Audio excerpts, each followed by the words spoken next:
All right, so this is brick behind me, and we knew from the beginning that we're going to paint the brick. So the red brick that we have right here is a less expensive brick. It's a very flat brick, which is the look that we want on this house. We'll talk about how the flat brick comes into play on the finish.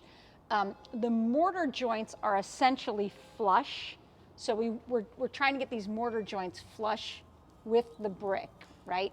So there's no scoop in the mortar joint, it's flush. Okay, having said that, there are two ways to paint brick. The first way is a roll-on paint. The second way is a spray-on paint, and we'll talk about the difference. The key in both of these types of painting applications is the primer. So we use the Loxon primer, which is a really hardy primer that soaks into the mortar. And depending on the brick, this particular brick is a little glassy, so it's not going to absorb as much as we want into this brick. Some bricks are really absorbent. So anyway, just keep that in mind. We use the best primer that we can find.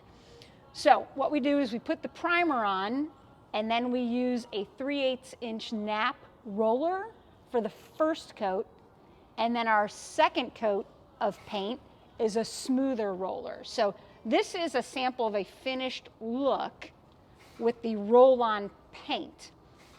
So I want to show you, let's go over here. I want to show you the spray-on paint sample and the difference.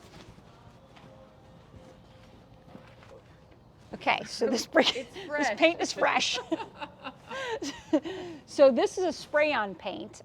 And the difference here is that you don't get as much body, meaning the mortar joints, you can see where we just see a little bit of black and gray, and the spray didn't quite soak into the mortar.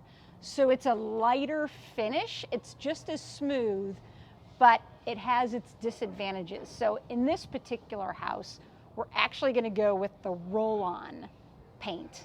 So anyway, it's good to test both, and it's also good to know you have two options. And it's good to start your day with some paint on your fingers.